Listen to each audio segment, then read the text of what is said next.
Hola a todos, bienvenidos un sábado más al programa que Televisión del Mediterráneo y la UNED dedica a las emociones.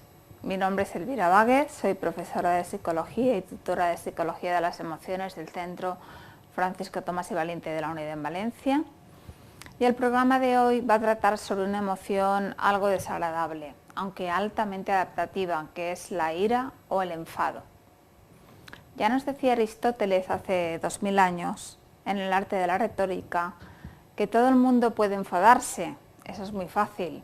Ahora bien, hacerlo en el momento adecuado, con la persona adecuada y con la intensidad correcta, eso es más difícil. Y es que cuántas veces nos hemos sorprendido contestando a gritos a nuestra pareja, a un amigo o a nuestros hijos, y luego hemos reconocido que nos hemos pasado, que no era para tanto. Está claro que hemos de saber controlar nuestros enfados, pero casi igual de importante o más es no renunciar a soltar la ira. Bien gestionada, la ira puede alargarnos la vida, proteger nuestra pareja, sanear nuestros negocios. Solemos considerar la ira como una emoción destructiva capaz de hundir relaciones, arruinar carreras.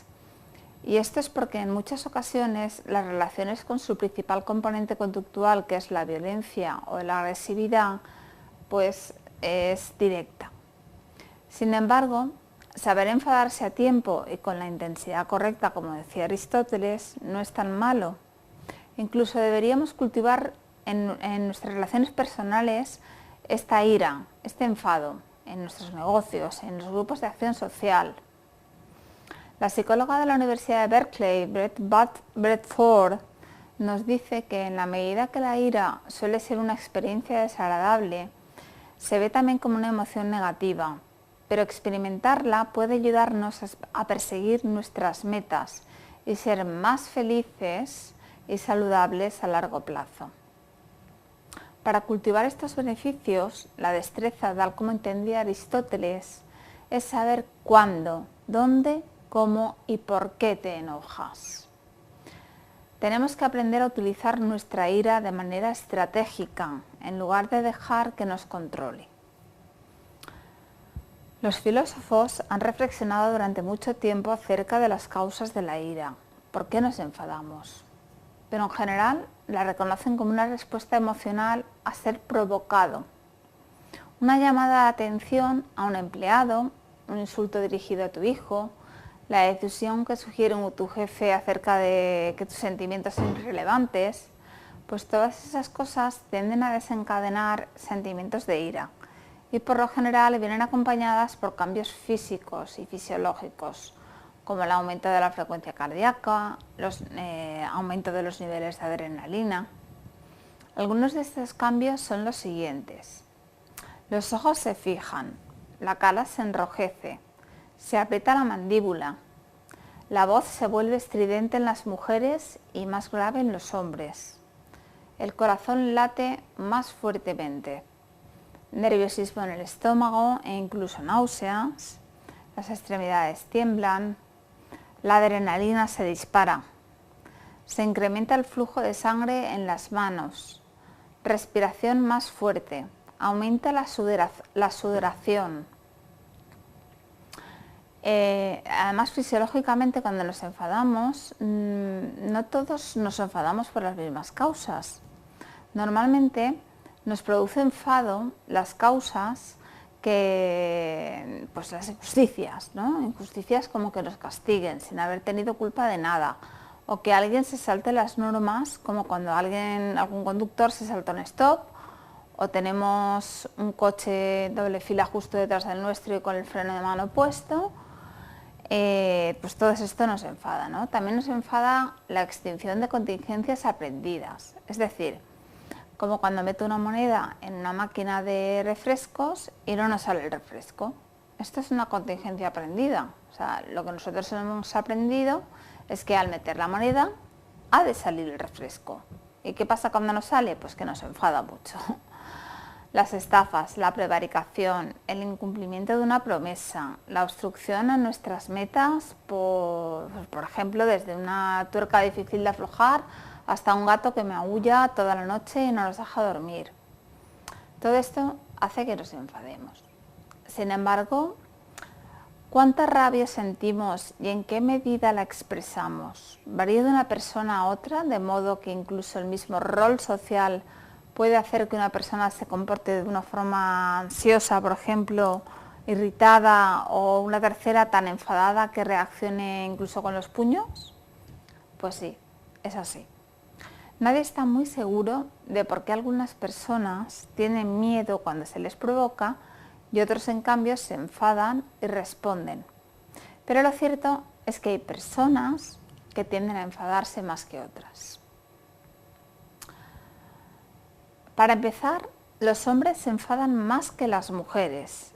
Y dentro de cada sexo, los hombres físicamente fuertes son más iracundos que los débiles. Y las mujeres más guapas o más atractivas suelen enfadarse más que las mujeres menos guapas. La diferencia está incluso en un 20% de la variación en la ira masculina. Es un porcentaje significativo. Una posible explicación es que la fuerza y el atractivo nos conduce individualmente a hombres y a mujeres a sentirnos con más derecho a ciertos derechos y por tanto estas personas se enfadan más si no consiguen estos derechos. En nuestro pasado evolutivo, tales atributos, la fuerza y el atractivo, les habría dado una ventaja en la competencia con los demás. Siguiendo una lógica similar, algunos investigadores creen que una alta autoestima aumenta también la tendencia de la gente a enfadarse. Sin embargo, Mike Fisher, director de la Asociación Británica de Control de la Ira, cree justamente lo contrario. Es decir, su experiencia le ha convencido de que las personas con baja autoestima sufren más estrés, lo cual alimenta su ira. La gente se enfada más en momentos de estrés, como puede ser el momento actual, cuando gran parte del mundo desarrollado se preocupa por la economía y la crisis. La susceptibilidad al estrés también podría provocar a causa de un alto nerviosismo. Las personas con personalidad tipo A, y la personalidad tipo A es un tipo de personalidad caracterizada por vivir siempre a contrarreloj, con horarios extremadamente saturados, además horarios autoimpuestos por uno mismo. Son personas que no disfrutan realizando tareas, ya que sus expectativas no están puestas en el hecho de hacer las cosas, sino en la premura de hacerlas, es decir, en conseguirlas. Son personas que se implican exageradamente en su trabajo y que tienen una tendencia a mantenerse activas permanentemente, estando siempre en continua competitividad con el resto de sus compañeros.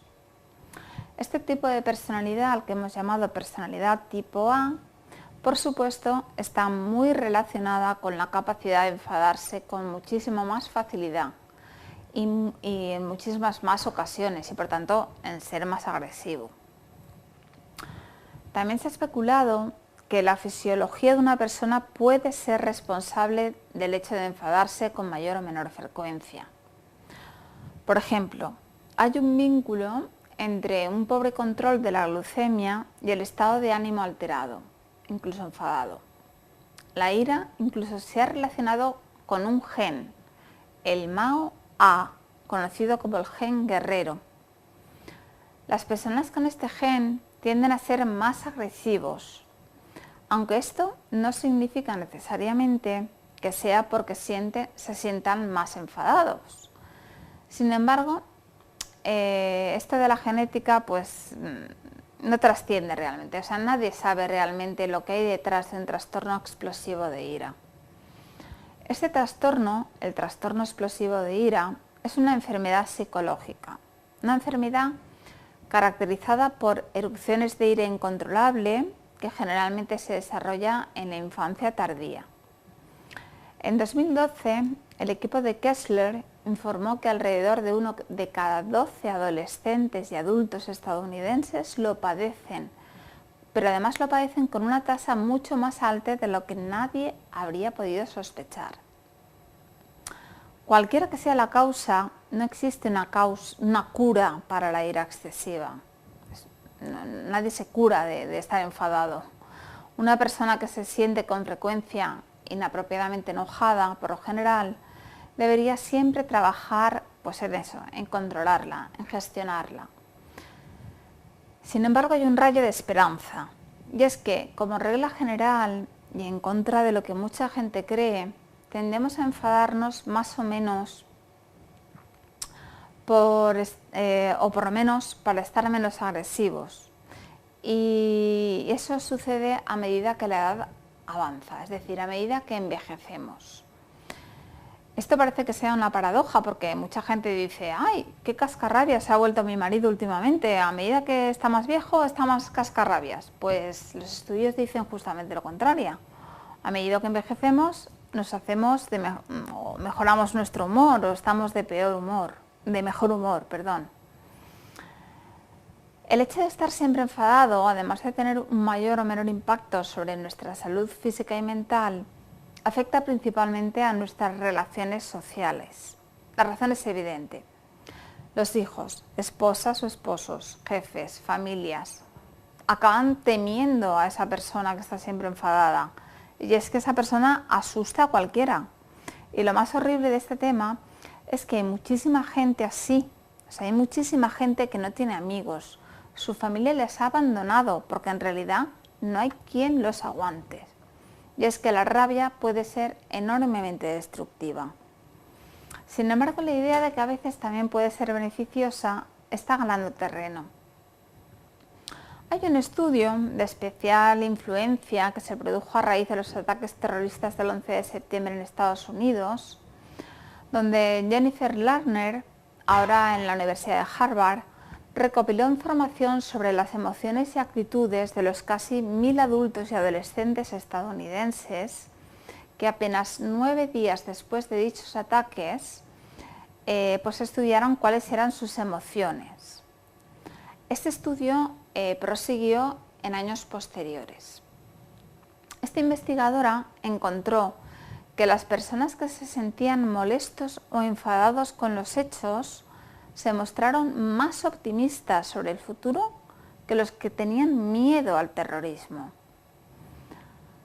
Los hombres del estudio estaban más enojados que las mujeres y en general eran más optimistas. También encontró que el enfoque de las historias de los medios de comunicación para enfadar a la gente, para irritarlas, les hacía tener menos miedo a ser heridos en un atentado terrorista y más dispuestos a apoyar una respuesta pública agresiva en lugar de conciliadora. En un estudio de laboratorio, Lerner descubrió que la gente enfadada, en vez de miedo por una situación de estrés, tienen una menor respuesta biológica en términos de presión arterial, niveles de estrés hormonal. Esto demuestra que cuando una persona está en una situación desesperante y su ira está justificada, está enfadado porque lo tiene que estar, la emoción no es necesariamente mala. La investigación de Lerner del 11 de septiembre también pone de relieve la importancia de la ira, del enfado, que provoca la acción colectiva contra una amenaza común. Es decir, la ira, el enfado, más que cualquier otra emoción, ayuda a unir a las personas con una convicción compartida y les plantea pasar a la acción. Por su naturaleza, la ira tiende a ser una emoción muy energizante, nos energiza mucho, nos da mucha energía. Por lo tanto, suele ser normal que cuando una persona esté enfadada, quiere buscar recompensas. Si el deseo de recompensa promueve la mejora, las condiciones de trabajo, por ejemplo, o cambios sociales más amplios, la ira puede jugar un papel muy positivo. Tenemos personajes como Gandhi, Nelson Mandela, Malcolm X, personajes increíbles todos ellos en nuestra historia y que han destacado como grandes líderes, y ellos han sabido canalizar su ira, la cual se ha dirigido a curar en lugar de hacer daño, llegando a transformar naciones. La ira es también vital para la movilización que apoya un movimiento social. Cuando, por ejemplo, en Alemania se examinaron las protestas estudiantiles contra los costes de la matrícula, o por ejemplo la respuesta de los musulmanes indios a la desigualdad de la India, o los musulmanes británicos reaccionaron ante la guerra contra el terrorismo del gobierno británico, en todos estos casos la ira jugó un papel muy positivo. En particular, la gente estaba motivada a realizar manifestaciones pacíficas esperando persuadir a su adversario para rectificar las injusticias sociales. En contextos políticos, la ira puede ser la señal de que las personas todavía se sienten conectadas y representadas por un sistema político. Las expresiones de enojo, de enfado, como en las protestas, por ejemplo, podrían no ser vistas como una amenaza para el sistema, sino como signos de una democracia saludable. Si la ira puede servir a una causa superior, también puede ser aprovechada para nuestros fines personales. Hay muchas pruebas de que la ira puede ser beneficiosa en un contexto profesional, siempre y cuando se tenga cuidado de cómo se expresa y ante quién. La explosión de ira puede pagar dividendos en el lugar de trabajo, si los gerentes posteriormente abordan los problemas de fondo en lugar de simplemente castigar a las personas agraviadas. Algunos gerentes con visión de futuro incluso fomentan la ira, al menos en determinados momentos. Parece que las personas que se sienten enfadadas o provocadas producen una lluvia de ideas, un brainstorming, de forma más estructurada y coherente, y además con una resolución creativa mayor de problemas.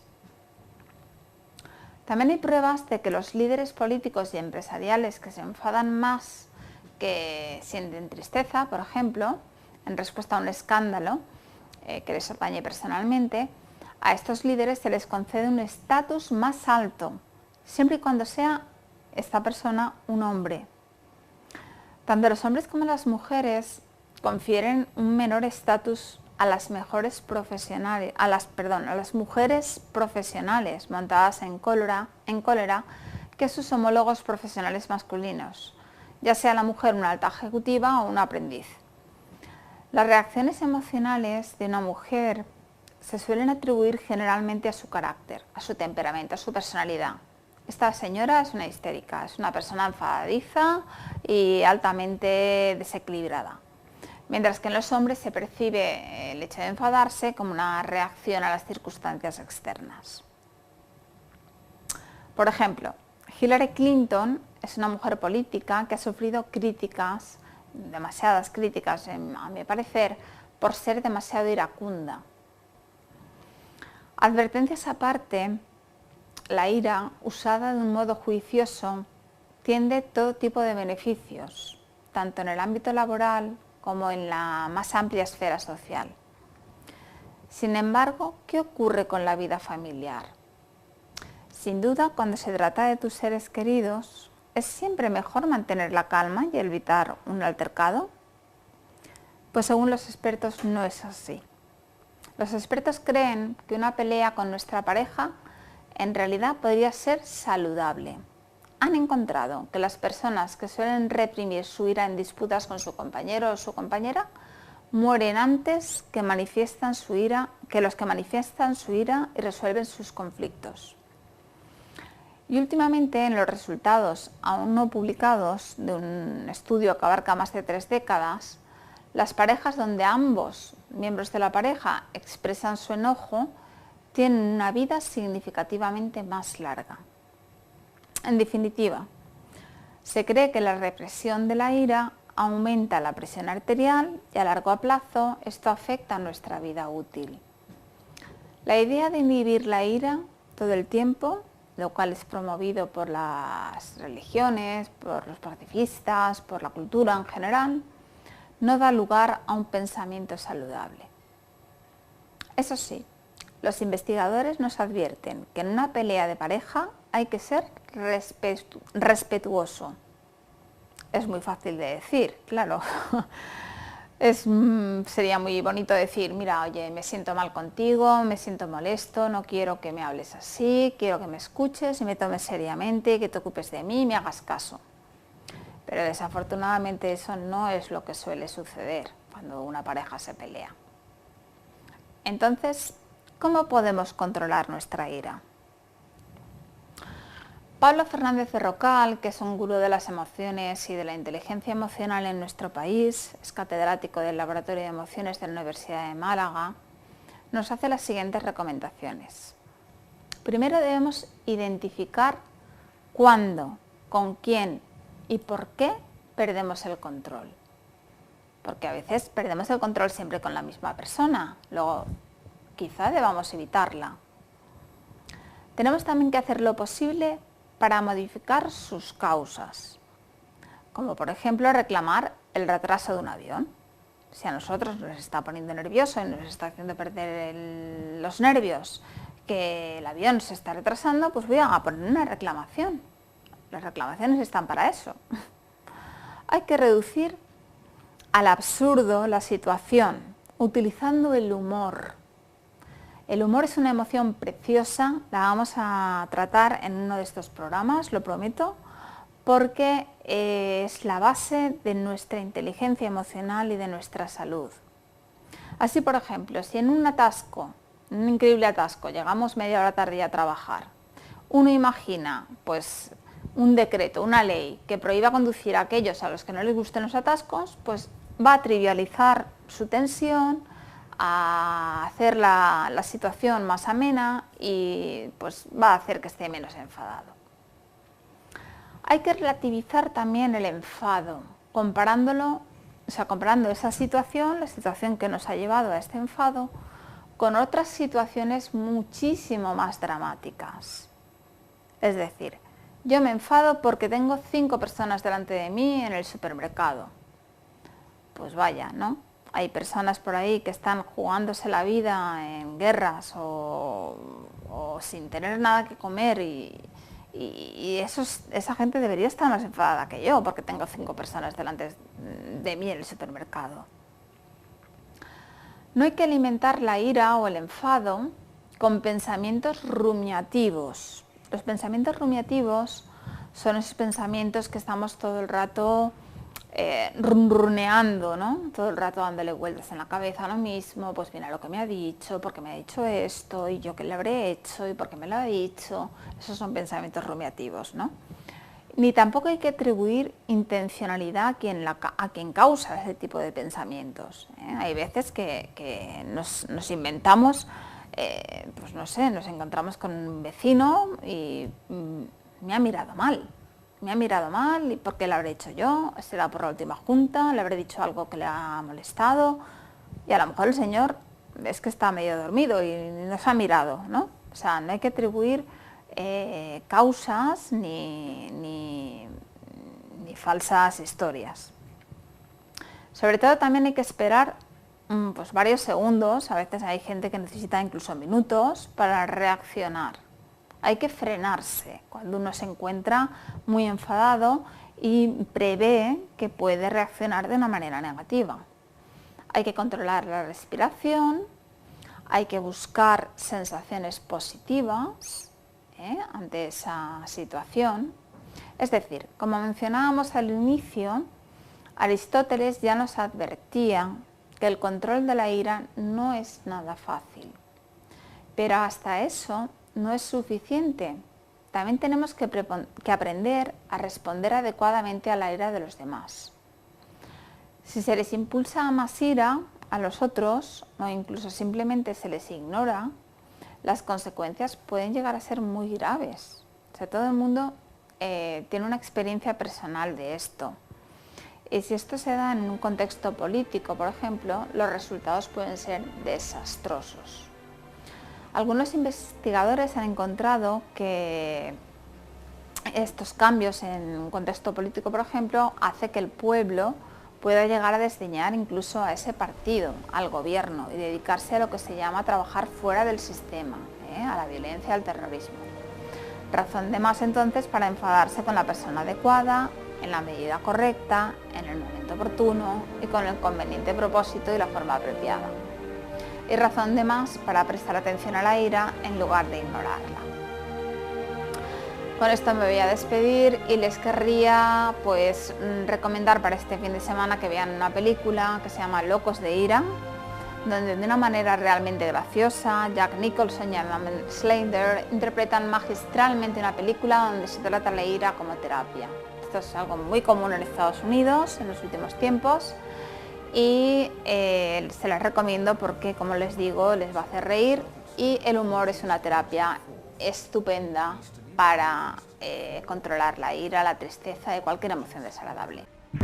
Quería trabajar y seguir estudiando. En su día no tuve ocasión de estudiar. Para promocionar necesitaba una carrera. Organizo mi tiempo como más me conviene. Ahora formo parte de la mayor universidad de España. La trobaràs molt prop de tu. UNED, Centro Francisco Tomás y Valiente, cerca de ti.